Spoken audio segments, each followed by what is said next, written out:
Nous avons l'honneur de vous présenter notre présentation qui va porter sur la rhinite allergique. Donc, en introduction, nous dirons que la rhinite allergique, c'est une maladie chronique des voies respiratoires. Elle est très fréquente et sa prévalence a considérablement augmenté ces dernières décennies, ce qui fait d'elle un problème de santé publique. Elle affecte 15 à 30% de la population des pays développés. Dans les pays en voie de développement, sa prévalence augmente également et elle constitue la première cause de maladie chronique chez l'enfant. Pour faire cette présentation, nous allons suivre le plan suivant. En définition, nous dirons que la rhinite allergique, c'est une maladie symptomatique nasale qui est engendrée par un développement d'une inflammation IgE dépendante de la muqueuse nasale suite à une exposition à différents types d'allergènes. L'intérêt est épidémiologique car sa prévalence augmente depuis 30 ans et les causes ne sont pas bien connues. Elle varie cependant en fonction des pays et des régions. Le diagnostic est clinique et paraclinique et le traitement repose sur plusieurs classes de médicaments qui sont disponibles. Cependant, l'immunothérapie allergénique constitue le seul traitement capable de modifier le statut immunitaire de l'individu allergique. Elle a un impact psychosocial entraînant un retentissement sur la qualité du patient. Elle entraîne également un impact économique vu que les coûts qui lui sont attribués sont importants. Afin de poser le diagnostic, nous allons faire un rappel anatomique et physiopathologique. Notons que les fosses nasales sont deux cavités aériennes qui sont allongées d'avant en arrière. Elles constituent la partie supérieure des voies respiratoires. Elles sont creusées dans le massif facial, situées entre la cavité buccale en bas, la base du crâne en haut, les orbites en dehors, le pharynx en arrière. Elles s'étendent de l'orifice piriforme en avant au coin en arrière. Sur ce schéma, nous avons la base du crâne en haut, la cavité buccale en bas, le pharynx ici en arrière, les deux orifices, l'orifice piriforme et les coins en arrière. Sur ce schéma, nous voyons que les fosses nasales se situent entre les orbites qui sont en dehors et nous avons l'orifice piriforme qui est l'orifice situé en avant des fosses nasales. Les fosses nasales présentent à décrire 4 parois, une paroi qui est supérieure, une paroi inférieure, une médiale et une latérale, avec 2 orifices que nous avons montrés plus haut. La paroi supérieure, elle est constituée par la face postérieure de l'os propre du nez, l'épine nasale du frontal, la lame criblée de l'ethmoïde et les faces antérieures et inférieures du sphénoïde. La paroi inférieure présente à décrire l'apophyse palatine du maxillaire et la lame horizontale du palatin. La face médiale des fosses nasales présente à décrire, nous avons la lame perpendiculaire de l'ethmoïde qui est là, le cartilage septal et le vomer. La face latérale des fosses nasales comporte les cornets, le cornet supérieur, le cornet moyen, le cornet inférieur. Nous avons la lame verticale du palatin qui est là, l'aile médiale de l'apophyse ptérygoïde, l'os nasal, lacrymal, l'os maxillaire et le cornet inférieur qui est là. Sur ce schéma, nous avons les 3 cornets.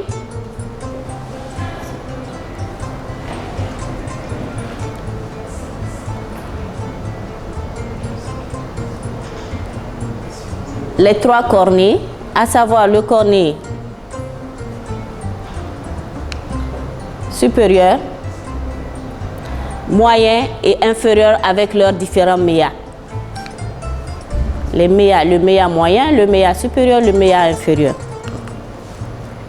Les fosses nasales sont vascularisées par les branches de la carotide externe, essentiellement par l'artère sphénopalatine, qui provient de l'artère maxillaire, branche de la carotide externe, et les artères ethmoïdales antérieures et ethmoïdales postérieures, qui sont des branches de la carotide interne.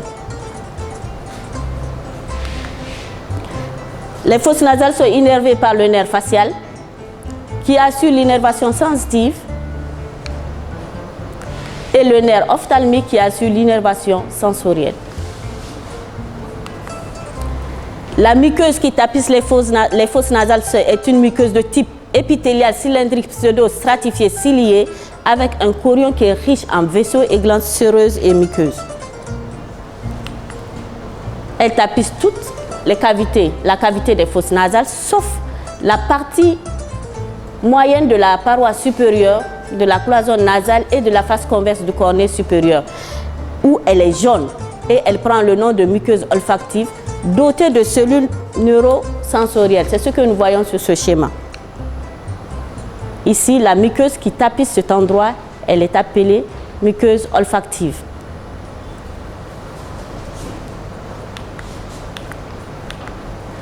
Les fosses nasales jouent un rôle de barrière de défense contre les agents externes. Elles ont une fonction de filtre, assurent l'humidification et le réchauffement de l'air inspiré. Sur le plan physiopathologique, notons que quel que soit l'agent agresseur, la muqueuse nasale va réagir souvent de la même façon à des degrés divers. C'est ainsi que, devant une agression, on va noter une stimulation des terminaisons nerveuses qui va entraîner éternuement, libération de neuromédiateurs avec recrutement de cellules inflammatoires, d'où l'afflux de médiateurs. Cela va se traduire par une augmentation de la perméabilité capillaire qui entraînera l'extravasation plasmatique avec œdème muqueux et obstruction nasale et l'augmentation de la sécrétion glandulaire qui sera à l'origine de la rhinorrhée. Cette réaction de la muqueuse nasale se fait en deux phases. La première phase, c'est la phase de sensibilisation. Cette phase, c'est la phase de présentation de l'allergène. Au cours de cette phase, après présentation de l'allergène, une formation d'anticorps de type IgE et déclenchement de la réponse immunitaire va s'en suivre. Puis vient la phase clinique qui va apparaître lors d'une nouvelle exposition à l'antigène. Et cela comporte deux étapes. La première étape, c'est la phase précoce. Cette phase est caractérisée d'abord par le couplage des antigènes sur les IgE spécifiques qui va entraîner une dégranulation des mastocytes avec relargage des médiateurs de l'inflammation comme l'histamine et la trypase.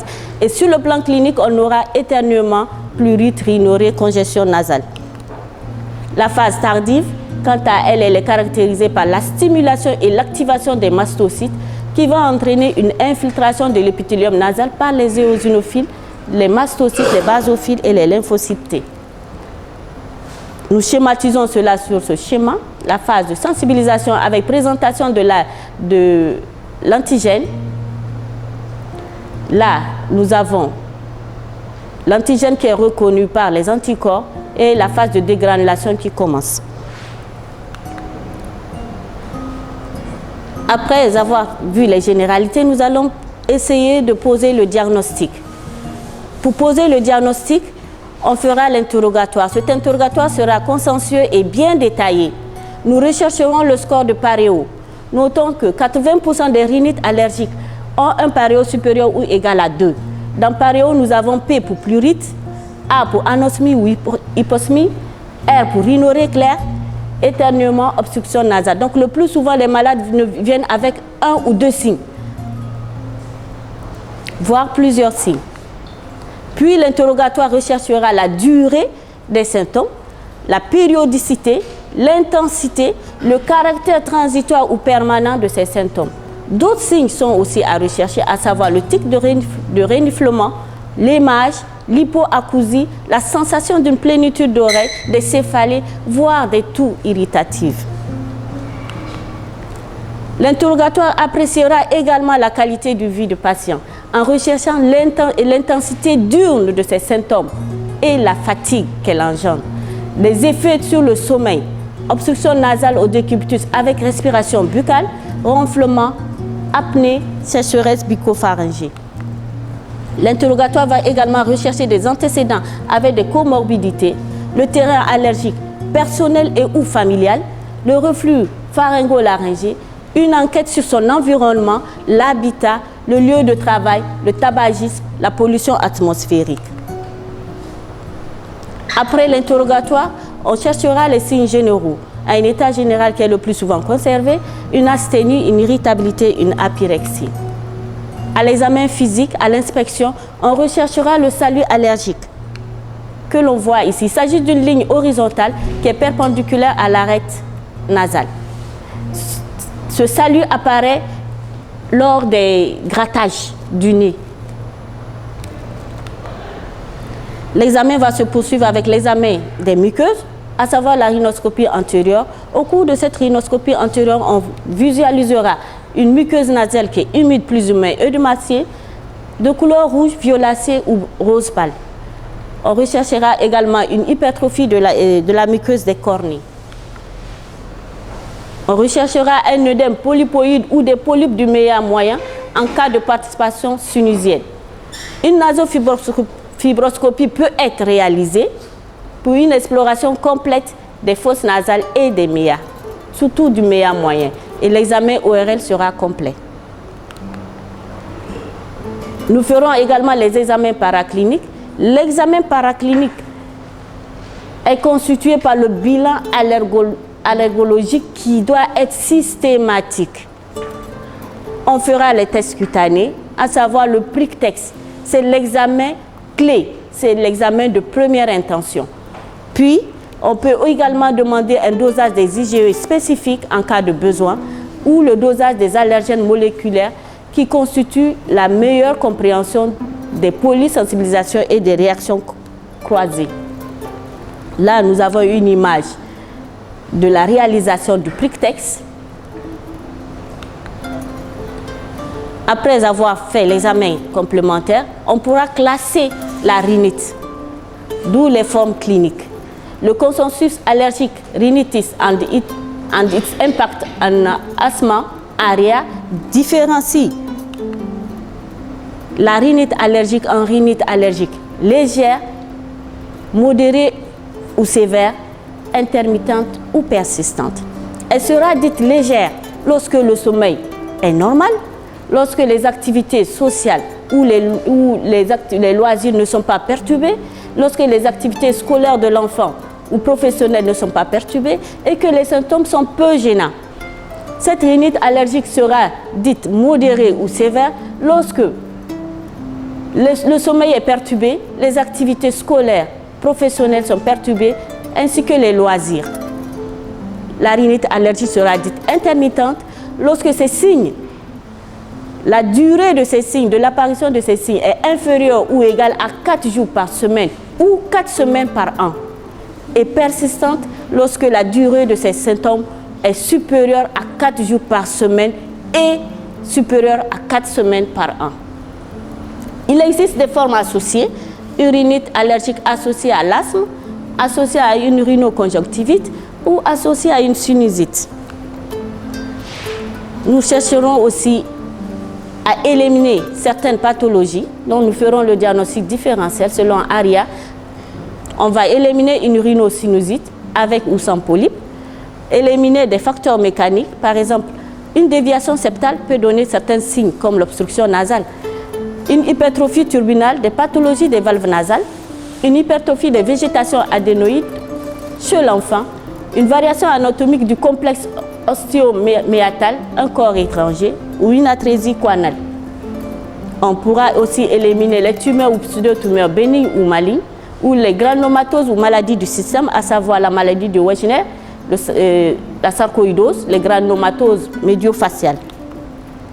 On éliminera également une dyskinésie ciliaire primitive, une rhinorrhée cérébrospinale lors des accidents, surtout de la voie publique, des séquelles post-traumatiques ou iatrogènes. Après avoir posé le diagnostic, on fera le traitement. Et le but de ce traitement, c'est d'abord de soulager les symptômes, d'améliorer la qualité de vie de l'individu allergique et puis de faire une éducation thérapeutique afin d'éviter les allergènes. Et ce traitement comportera des moyens qui sont médicaux et chirurgicaux. Il s'agira d'un traitement symptomatique, car nous avons vu que la rhinite allergique est une maladie symptomatique. Ce traitement comportera des antihistaminiques, des corticoïdes, des antileucotriènes ou la chirurgie. En ce qui concerne les antihistaminiques, la nouvelle génération, à savoir les desloratadines, les loratadines, ces antihistaminiques ont moins d'effet sur le système nerveux central, donc peu d'effet de somnolence. Ils sont efficaces sur le prurite nasal, l'éternuement et la rhinorrhée, mais ils sont moins efficaces sur les obstructions nasales. Les antileucotriènes, quant à eux, ne sont pas utilisés en première ligne, car ils sont moins efficaces que les antihistaminiques et les corticoïdes locaux. Cependant, ils agissent également sur tous les symptômes de la rhinite allergique. On fera le lavage nasal. En cas d'indication, on fera la chirurgie des cornées. Les indications.